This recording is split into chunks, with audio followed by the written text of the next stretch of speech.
Siempre se ha sabido que los faraones y reinas del antiguo Egipto practicaban el incesto, el adulterio y las demostraciones públicas de sexualidad. Pero se están descubriendo evidencias de que la sexualidad era indispensable para toda la sociedad egipcia.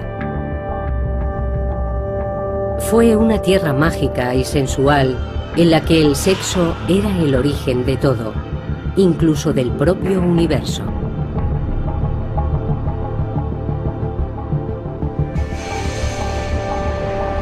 El sexo en la antigüedad. Egipto.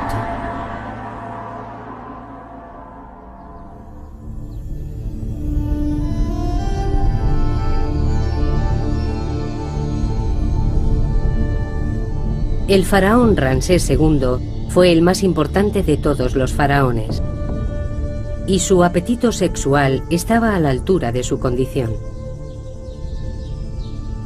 Se casó con infinidad de princesas que llegaron de tierras lejanas, mujeres exóticas de Nubia, Libia y Babilonia. Se casó también con su hermana y 3 de sus propias hijas.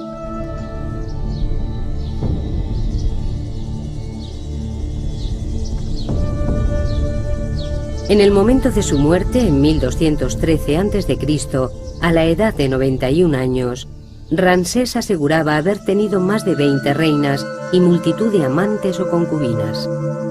En los textos antiguos se recoge que fue padre de más de 100 hijos.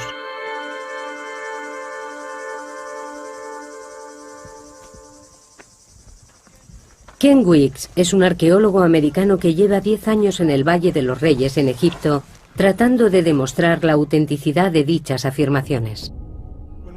Cuando Ramsés cumplió 15 años, su padre le regaló una mujer, una docena de concubinas y las llaves de todos los harenes del país.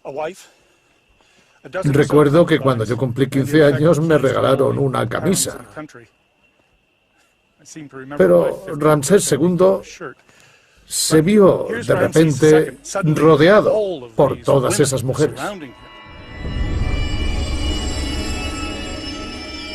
Desde que nació, Ramsés estaba destinado a la grandeza.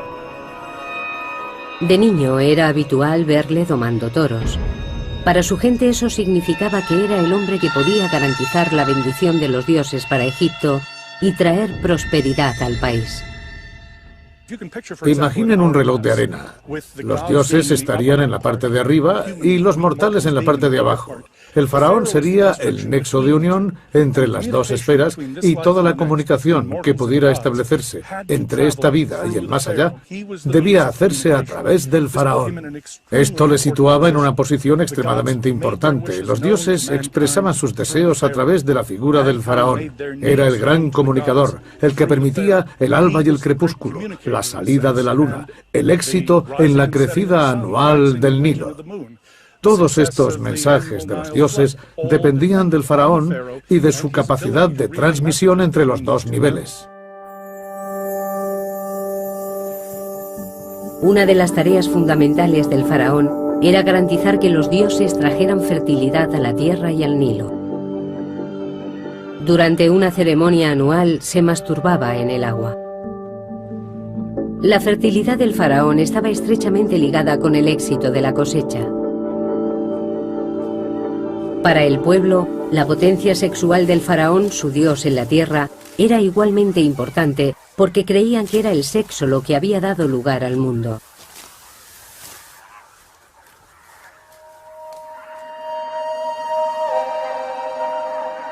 El primer poder del universo, el ser supremo Atum, surgió de la noche de los tiempos. Se masturbó y se convirtió en el dios Sol, Ra. Su semen dio nacimiento a los primeros seres divinos, Su, el dios de la luz y el aire, y su hermana Tefnut, la diosa de la humedad. Su vagina creó el rocío de la mañana. Su amor incestuoso creó a Nut, el cielo, y Geb, la tierra.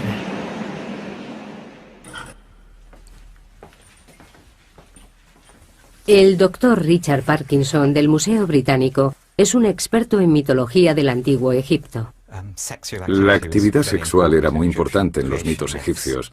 En muchos se puede ver una imagen del cosmos en la que la diosa del cielo, Net, está sobre su marido Geb, dios de la tierra. Normalmente él está acostado en el suelo, pero aquí se puede ver cómo se aproxima a ella. Su unión da luz a la siguiente generación de dioses y es el inicio de toda la historia de Egipto tras el nacimiento del cosmos.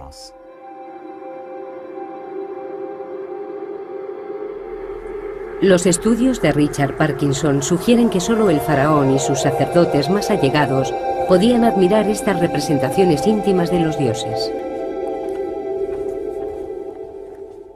En este papiro podemos observar otro ejemplo del icono religioso cuya carga sexual es bastante insólita para nuestra mentalidad moderna.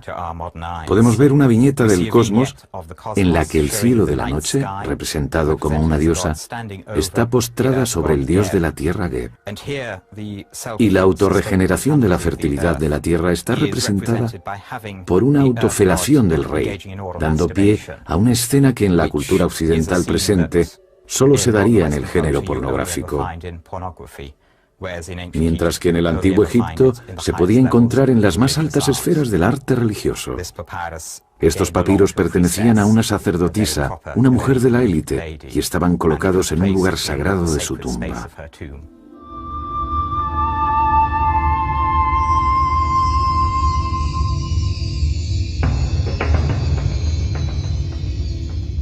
La mujer de más alta categoría en Egipto fue el primer amor de Ramsés, la gran reina Nefertari.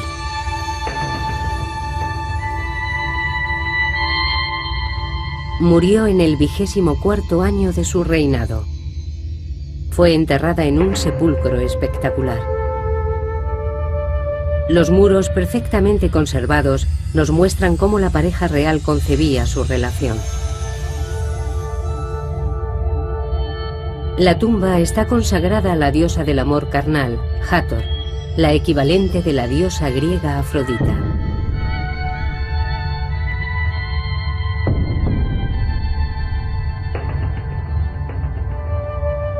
La reina Nefertari y la diosa Hathor están representadas con el mismo tamaño.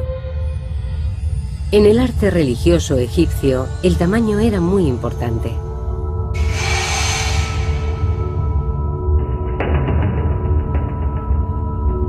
Ramsés creía que él y su reina estaban al mismo nivel de los dioses.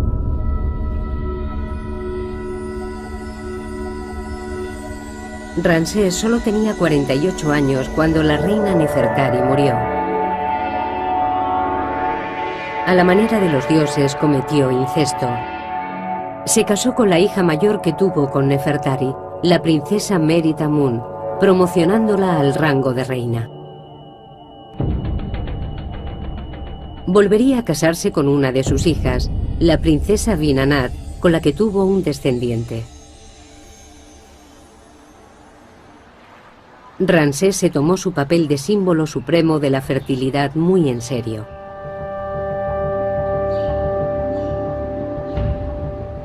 Ken Weeks ha recorrido Egipto para probar las hazañas de Ramsés.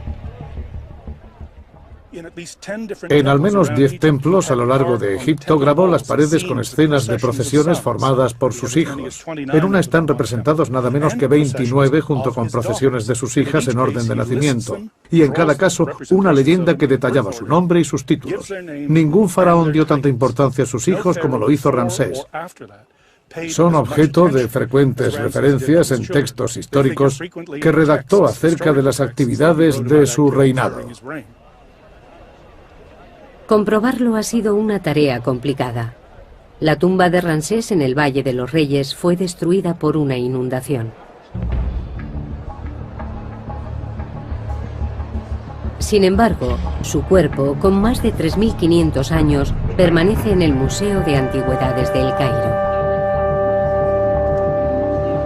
Cada día, cientos de personas visitan la momia del hombre que vivió como un dios, rodeado por sus hijos, sus mujeres, sus amantes y sus esclavas.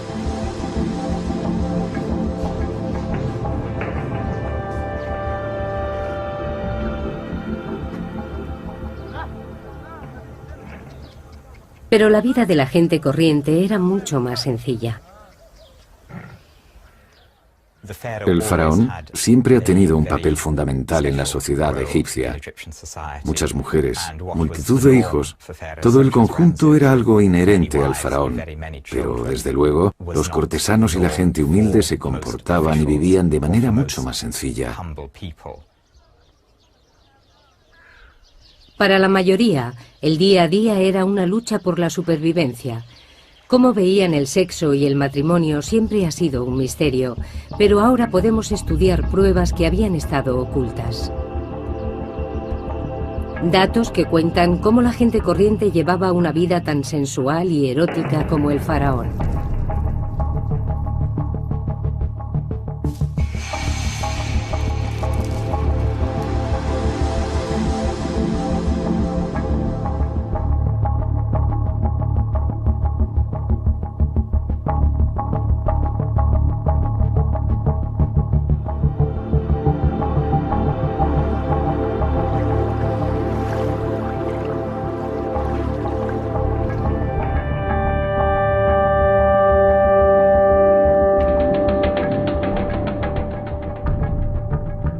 Los reyes y reinas del antiguo Egipto vivían como dioses en un mundo en el que para ellos la potencia sexual era un deber religioso. Pero poco sabemos acerca de cómo vivía y amaba el resto de la población. Muchos restos fueron arrastrados por las crecidas del Nilo.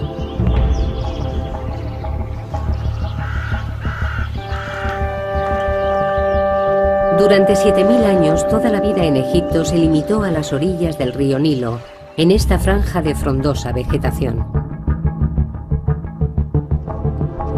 Más allá se encuentra el infinito desierto africano.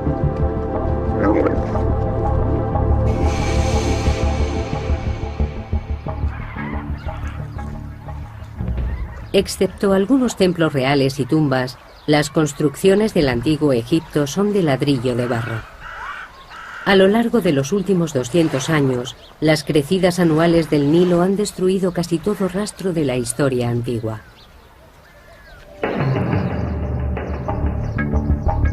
Por ello, el pequeño pueblo de Deir el Medina es un tesoro incomparable. Descansa sobre las dunas del desierto frente a la antigua capital, Tebas. Fue la residencia de los obreros que construyeron las tumbas reales cercanas.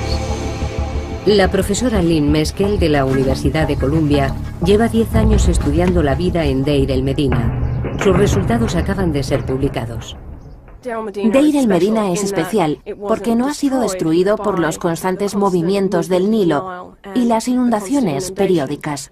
A lo largo de los siglos, el Nilo ha cambiado de posición y ha destruido muchos pueblos de agricultores, asentamientos y probablemente ciudades que podrían verse a través de la espesura de la vegetación del Nilo. El cementerio de Deir el Medina acoge la tumba de los habitantes más poderosos del pueblo. La tumba del arquitecto Ka y de su mujer Merit es una revelación. Su contenido sugiere que al menos las clases medias aspiraban a llevar un estilo de vida parecido al del faraón. Ka y Merit están ahora en el Museo Egipcio de Turín, en Italia. En la parte superior del sarcófago hay guirnaldas de hojas que se han conservado tan bien que todavía podemos ver de qué flores se trataba.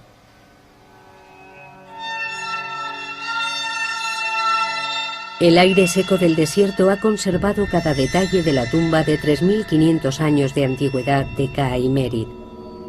Es evidente que la clase media de Deir el Medina dedicaba gran parte de sus ingresos a su aspecto. Las camisas de lino finamente tejidas de Ka con su nombre, las 50 prendas de ropa interior o su caja de maquillaje son prueba de ello, así como la peluca de Merit y su colección de máscara de pestañas y pintalabios. Los rayos X nos permiten observar sus posesiones más íntimas. Este cinturón probablemente esté hecho de tiras de oro con incrustaciones, que lo más seguro es que sean de oro también. Este tipo de ornamento era típico de las mujeres, ya que representa el sexo femenino. También encontramos pendientes, anillos y otros objetos menores. Y en el pecho de K vemos este escarabajo. Es el famoso escarabajo corazón que probablemente lleve una inscripción. Asimismo hemos hallado pendientes, anillos y todo tipo de ornamentos.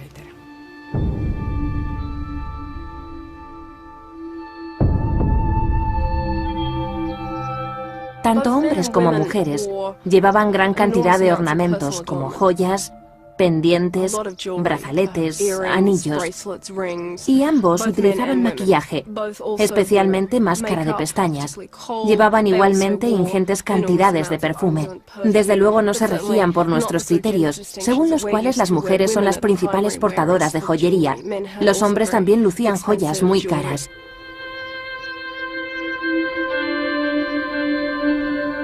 Este deseo de llevar una vida sensual se hace patente en la tumba de un capataz llamado Ipei. En las paredes hay representaciones de un lujoso banquete. Conceptos como sexualidad y belleza, todo ello nos permite formarnos una imagen muy sensual, con flores y perfumes, que nos dan una idea de cómo sería este banquete. Habría música, vino, probablemente infusiones de vino y flores de loto, todo tipo de sustancias estupefacientes, y con todo resultaría una experiencia muy sensitiva.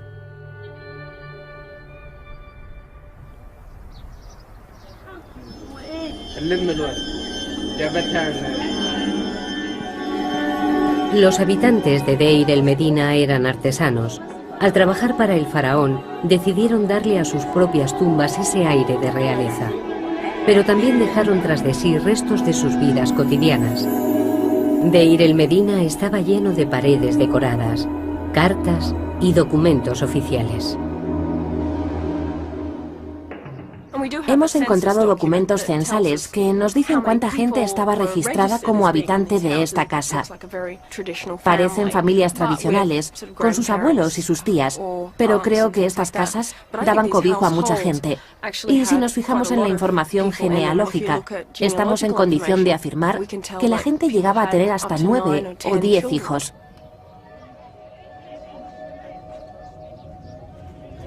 Se parece mucho a la vida de los actuales habitantes de Egipto. Los animales y los seres humanos comparten espacios comunes. El tejado es el centro vital. La gente pasaba mucho tiempo en el tejado. Dormían allí, ya que es un lugar muy fresco, sobre todo durante el verano, y se desarrollaban otras actividades, como la cría de animales. Eso es algo que se da todavía en nuestros días. También tendían la ropa. Utilizaban cualquier espacio libre disponible.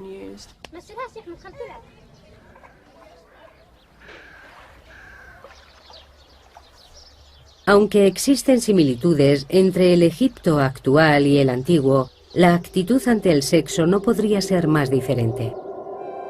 Cuando el francés Bernard Bruyère realizó las primeras excavaciones en Deir el Medina en 1900, encontró en todas las casas demostraciones públicas de imaginería erótica.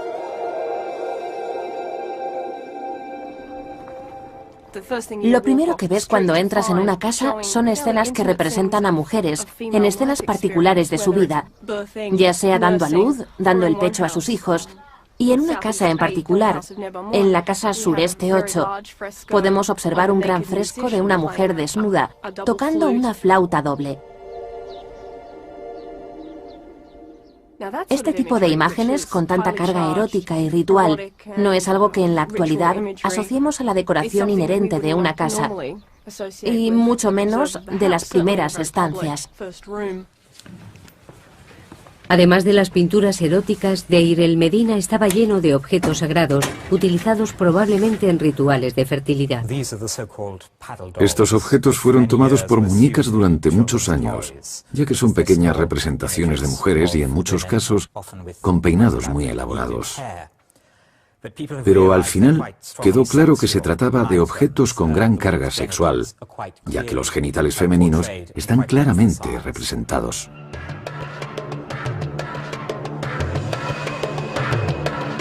Un escriba de Deir el Medina elaboró un documento muy explícito como divertimento o por encargo. El papiro erótico de Deir el Medina empieza con escenas normales de animales hasta que repentinamente cambia de tono. Algunos expertos han sugerido que estamos ante un tratado sexual o una alegoría religiosa. Otros apuestan por que se trate de un papiro satírico. Asumen que el hombre, al ser calvo, es un sacerdote, y la mujer, al comportarse de esta manera, deja claro que es una prostituta, por lo que se trataría de una sátira social. Pero creo que estas explicaciones son un tanto rígidas y académicas. Todo el papiro se desarrolla claramente en un contexto humorístico, como una parodia. El hombre hace gala de la tremenda flexibilidad de su pene, lo que es común en el género humorístico.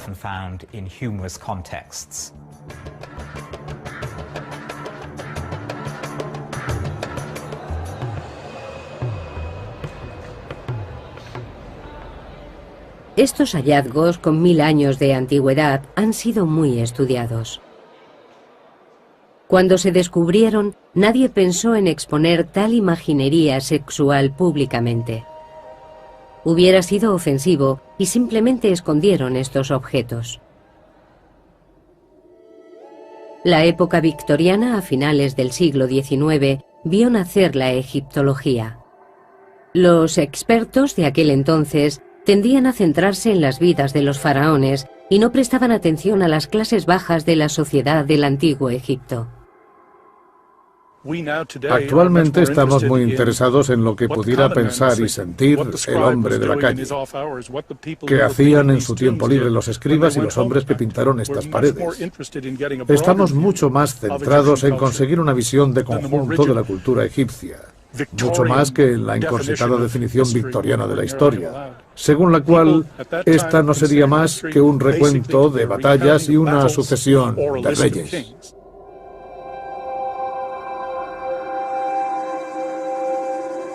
Los primeros arqueólogos no eran partidarios de estudiar objetos sexuales. Cerca del Valle de los Reyes, en Deir el-Bahari, los obreros de Deir el Medina erigieron un enorme templo mortuorio para la reina Hatshepsut.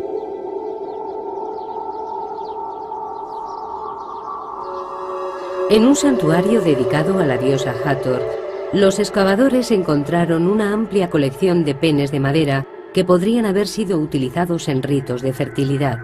Desde su descubrimiento han permanecido almacenados en el Museo Británico. Estos son algunos de los penes de madera encontrados en las excavaciones del templo de Hathor de Rabawi a principios del siglo XX. Fueron encontrados en cestas colocadas alrededor del santuario y, por supuesto, no fueron referenciados con los informes originales de las excavaciones. Todavía no está claro en qué contexto se utilizaban o cuál era su función.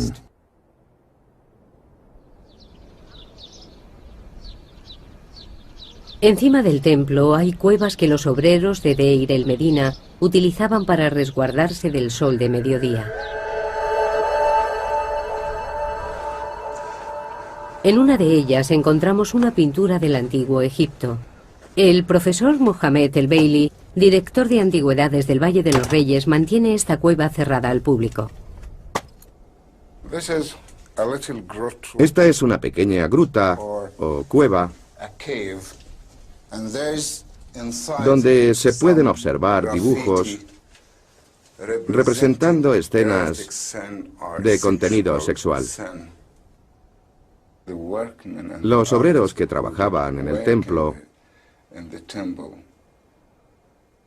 se protegían del sol en estas cuevas durante los descansos y durante estos ratos libres se divertían. Imaginaban y dibujaban en las paredes de las grutas lo que les gustaría estar haciendo en ese momento y lo compartían con sus compañeros mientras descansaban en la pequeña cueva. Este hombre tiene mucha prisa por hacer el amor en esta postura.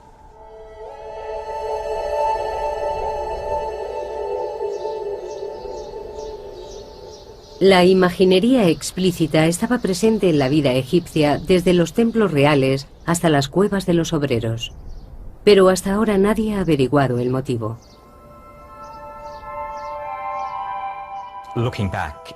Echando la vista atrás, es fácil suponer que el pudor típico de una cierta época haya podido entorpecer el estudio de este material. Pero no hay que olvidar que cada época tiene sus tabús y temas de los que la sociedad prefiere no hablar. Los documentos encontrados en Deir el Medina están empezando a dar una idea más clara de por qué los antiguos egipcios estaban tan obsesionados con el sexo. Te dejaré admirar mi belleza, cubierta por una túnica del mejor lino, empapada de aceite de canela.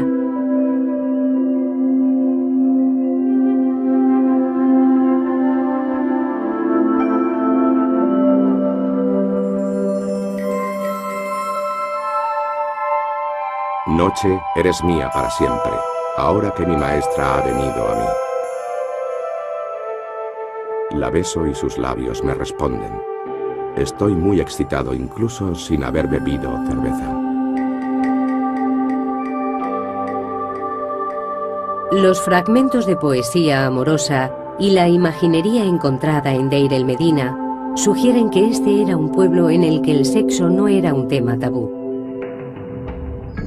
Es probable que no se ocultara ni a los propios hijos.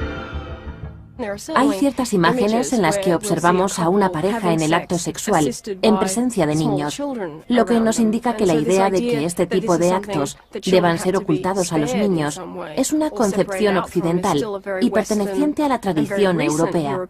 Y si nos fijamos en la historia de Europa, nos daremos cuenta de que hace varios siglos las familias vivían todas juntas en casas muy pequeñas, compartiendo la misma habitación y a veces la misma cama. Creo que tenemos que recalibrar nuestras sensibilidades a este respecto.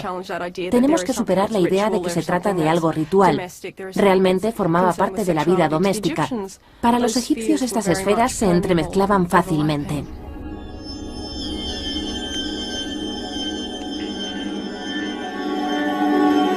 Cuanto más se examinan los hallazgos de Deir el Medina, más evidente se hace que Egipto era un lugar en el que la depravación sexual no estaba criminalizada.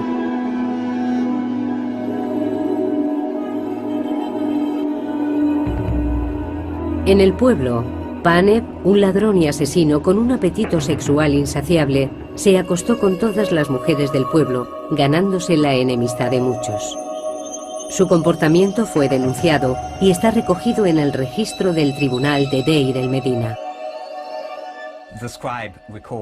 El escriba recoge testimonios que aseguran que Paneb se acostó con varias mujeres casadas, incluidas una mujer llamada Hel y su hija Wegbet, que luego le entregó a su hijo, Arpekti, que se acostó a su vez con ella. Creo que el escriba se lo pasa muy bien y disfruta mucho recogiendo estos testimonios en contra de Paneb. Cuando escribe las palabras realizar el acto sexual con Neg, al principio del documento, está escrito con muchas florituras que dan la sensación de que realmente disfrutaba difamando el nombre de Paneb.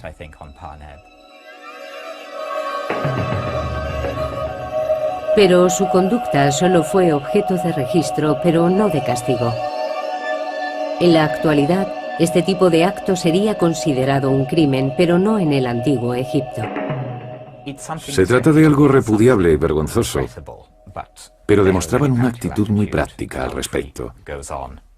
El adulterio era algo común, y por ello no merece el castigo de la muerte. El matrimonio parecía ser frecuente, pero los registros del pueblo dan fe de que el divorcio también lo era. De lo que se trata realmente es de matrimonios en serie. Era normal que la gente se casara 3 o 4 veces. Hay casos conocidos de mujeres también, que se casaban con varios hombres en diferentes momentos, manteniendo relaciones paralelas. El concepto de matrimonio era muy informal. La frase utilizada para referirse al matrimonio era encontrar casa juntos. No había ceremonias, simplemente vivían con su pareja. No había códigos civiles, el matrimonio no estaba regulado. Lynn Meskel ha descubierto algunas modalidades de convivencia en Deir el-Medina que hoy resultarían sorprendentes. Existían mujeres que eran criadas o esclavas que el marido llevaba a casa cuando su mujer se quedaba embarazada. De esta forma, el hombre podía seguir teniendo hijos que eran parte de la familia, y a veces estos hijos llegaban a casarse con gente notable. La esclava o criada, por su parte, veía cómo se elevaba su estatus y pasaba a formar parte del hogar. La convivencia era muy flexible y existían modalidades para todos los gustos. Lo que a nuestros ojos es algo realmente increíble e inapropiado, para los egipcios funcionaba muy bien. Los antiguos egipcios eran tan liberales que no parecían preocuparse por la virginidad. En muchas sociedades posteriores, la virginidad constituía un requisito esencial que debía ser respetado hasta el matrimonio. En el antiguo Egipto no existía tal creencia. No hay mención específica en los textos que poseemos al respecto de la virginidad, de los hijos ilegítimos o relativos a cuestiones de paternidad. Se hace tanto hincapié en la fertilidad y la capacidad de tener hijos, que no había razón por la cual llegara a establecerse una discriminación de ningún tipo respecto al sexo, como más tarde se implantaría en las sociedades medievales. Hasta dónde llegaba este énfasis de la fertilidad es algo que todavía no está muy claro. Algunos expertos han sugerido que existía una actitud en la que se aceptaba cierto nivel de promiscuidad. En el hermético mundo de la corte del faraón se llegaba a pensar que incluso los dioses mantenían relaciones homosexuales. Los textos literarios conservan mucha información acerca de la sexualidad y la manera en que se contemplaba en la vida cotidiana. Es posible que la primera frase de coqueteo de la humanidad apareciera en un papiro, uno en el que un dios trata de seducir a otro. Es una de las primeras situaciones de flirteo homosexual de la historia del mundo, donde un dios llega a decirle al dios Horus: «Me encanta tu trasero». Nefwi, Wiki.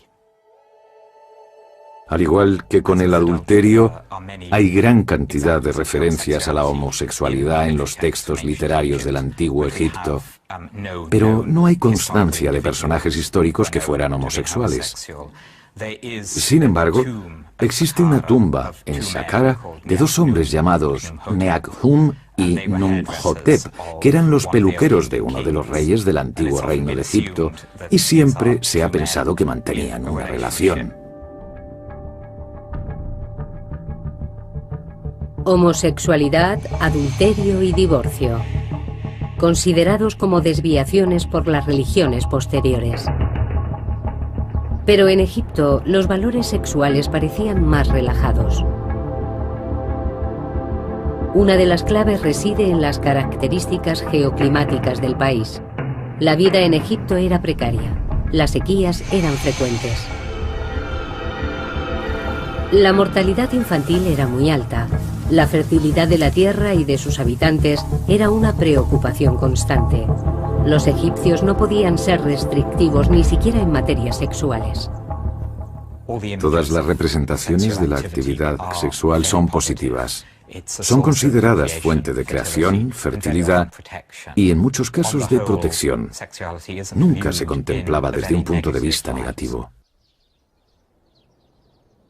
Con las evidencias rescatadas del asentamiento, la utilización de la imaginería tanto en los hogares como en las tumbas y los relatos mitológicos relativos a la creación del mundo, creo que estamos en disposición de afirmar que la sexualidad era una parte esencial del día a día y que no se limitaba a una esfera de intimidad e incluso clandestinidad como ocurre ahora. A pesar de que sería un error contemplar esta sociedad como una utopía sexual, habría que enfatizar el hecho de que se trata de una cultura de hace varios miles de años. Para los antiguos egipcios, el sexo era tan propio de la condición humana que tampoco merecía grandes discusiones. No existían psicoanalistas que conjeturaran al respecto de las fantasías sexuales y acerca de su significado. Era simplemente un aspecto más del día a día.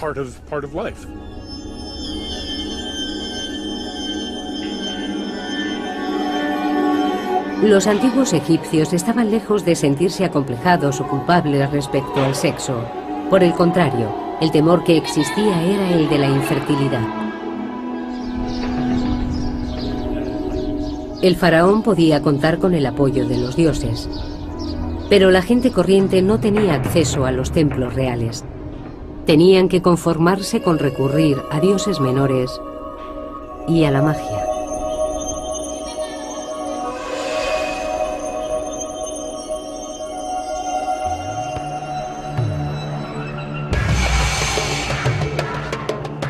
Hace 3500 años, la dinastía del Antiguo Egipto, conocida como el Nuevo Reino, era el epicentro de la civilización.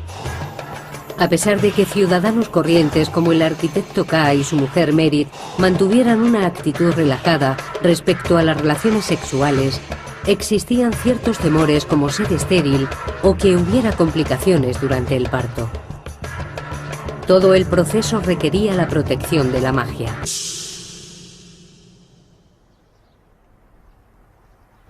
En el centro de cada casa de Deir el-Medina hay una plataforma elevada. Durante mucho tiempo se consideró que dichas estructuras fueran camas. Lo característico y distintivo de muchas de las casas del pueblo son estas enigmáticas estructuras que Bruyère llamó lit clos. Son camas cerradas y durante mucho tiempo se pensó que eran el equivalente de la cama francesa. Pero si nos fijamos en su tamaño, nos damos cuenta de que sería un poco angustioso dormir en ellas.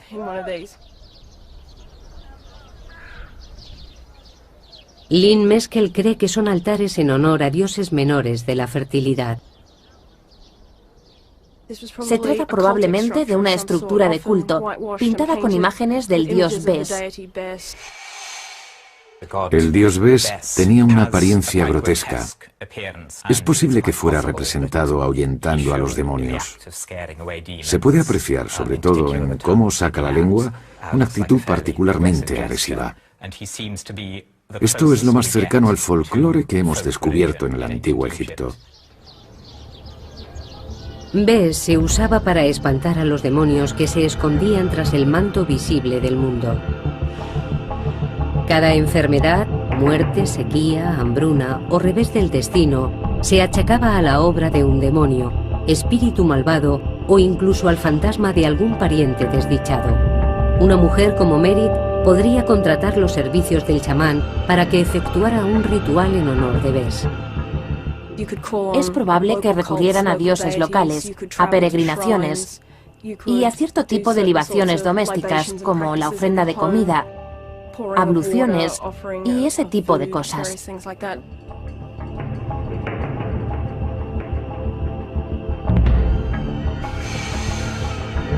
Por encima de todo, las mujeres recurrían a la magia para el parto. El parto era uno de los momentos más peligrosos en la vida de una mujer. Nos consta que la tasa de mortalidad infantil era muy alta, con lo que existía una demanda muy alta de rituales y amuletos de protección de todo tipo.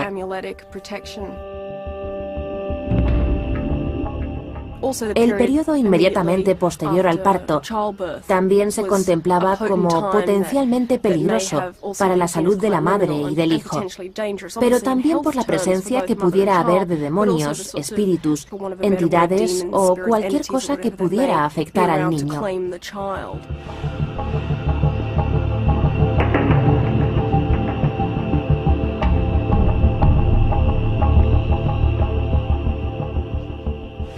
Muchos artilugios sagrados de la cultura egipcia han llegado en muy buen estado hasta nuestros días, tales como estas varas de marfil, utilizadas por los magos y sanadores durante los rituales de protección de los niños y mujeres, lo que se hacía antes, durante y después del parto. Existían muchos demonios que los magos invocaban para obtener protección, El reverso porta una inscripción que describía el proceso del ritual de protección para el recién nacido. Los hombres del antiguo Egipto también se sometían a procesos mágicos para asegurar su fertilidad. Su principal objetivo era tener un descendiente varón. Un hechizo que un hombre podía conjurar para que una mujer se acostara con él se obtenía mezclando esencia de aceite de rosa y una cabeza de pescado seco del Nilo.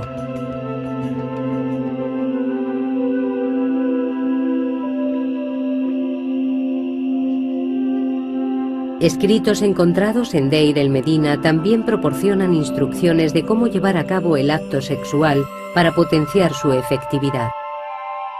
Hombres como Ka escribían fórmulas mágicas en su piel para invocar la bendición de los dioses. Lamer las fórmulas las hacía más poderosas.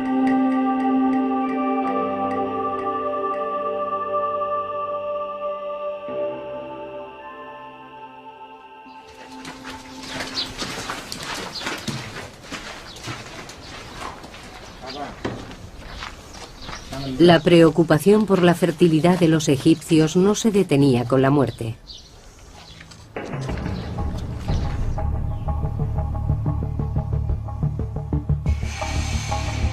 Algunos rituales mortuorios eran idénticos a los practicados durante las ceremonias del parto y la celebración anual donde se renovaba la vitalidad del emperador.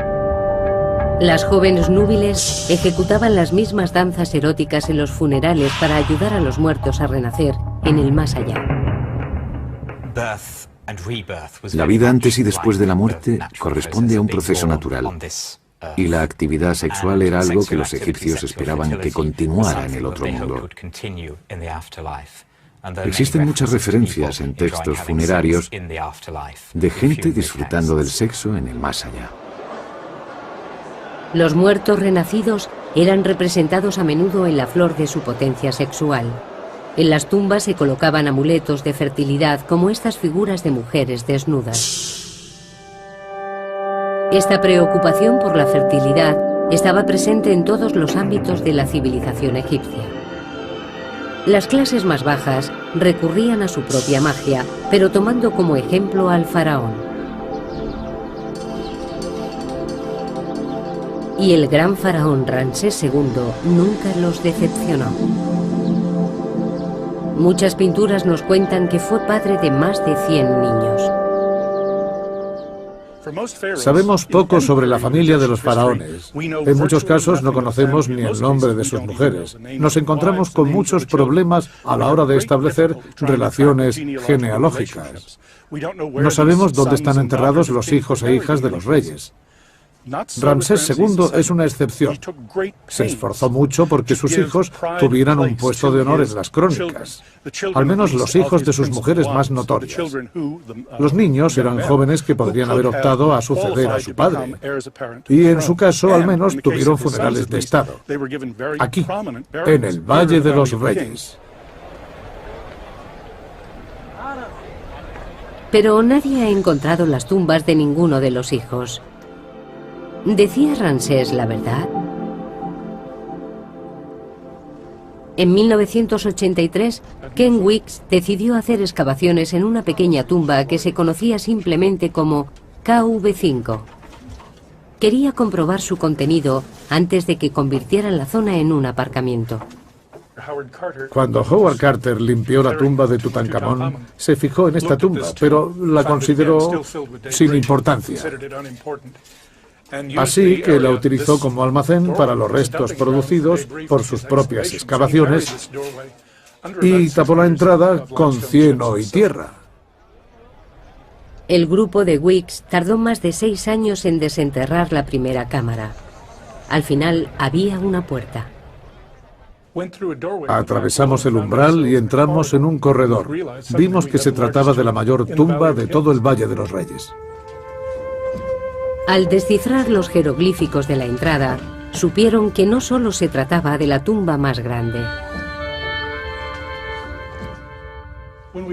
Lo primero que vimos al pasar el umbral fueron una serie de escenas grabadas en la pared. Aquí tenemos un par de manos sujetando incienso. Son las manos de Ramsés II. Detrás de él aparece la cabeza de un joven. Las columnas que hay encima de los jeroglíficos nos indican que se trata del hijo mayor del rey, Amun-Her-Kepesef. Están escritos sus nombres y sus títulos. De repente nos dimos cuenta de que habíamos descubierto la tumba de un hijo de Ramsés, uno de los faraones más importantes del reino de Egipto.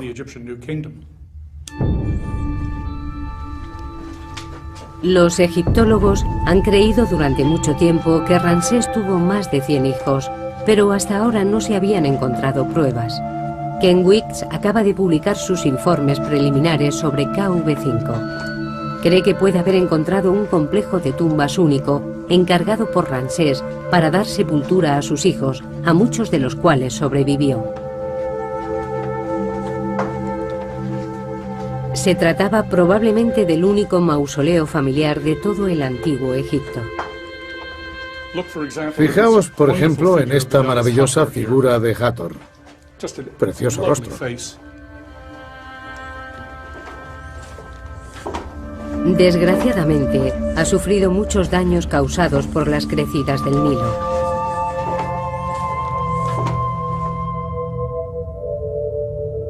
En cualquier caso, es evidente que albergan más de 150 tumbas. Esta tiene 30 metros. Está excavada en la falda de la colina. Hay una serie de puertas, 16 concretamente dispuestas a cada lado del corredor. Está exactamente como lo encontramos. No hemos realizado ninguna prospección aquí. El equipo solo ha excavado una parte, pero ya han encontrado las tumbas de 6 de los hijos de Ramsés II y los restos de 4 más. Hemos encontrado restos momificados de 4 hijos de Ramsés. Este es un cráneo. Está en malas condiciones y todavía no lo hemos limpiado. Me da miedo tocarlo. Aquí tenemos otro cráneo con mandíbula inferior. Estoy prácticamente seguro de que se trata de un hijo de Ramsés II. También tenemos un esqueleto completo en la segunda cámara de la tumba. Lo hemos cubierto otra vez para evitar cualquier tipo de contaminación. Esperamos ser capaces de practicarle algunos análisis. Si no pueden ser pruebas de ADN, al menos rayos X y análisis estadísticos de materiales. Los compararemos con los restos momificados de Seti I, Ramsés II y Nerneptah, con los que es posible que haya tenido alguna relación.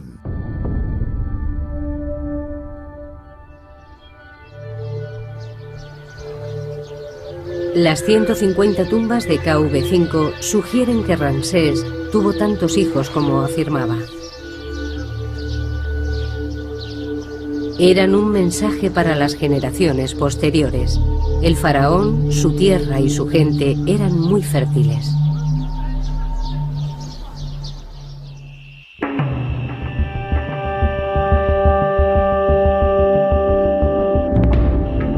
En el antiguo Egipto, el acto sexual formaba parte del día a día, de la religión, de las supersticiones, la vida doméstica e incluso los espacios públicos. Pero pronto llegarían tiempos en los que el acto sexual pasaría a ser considerado oculto, privado, cargado de culpa y vergonzoso.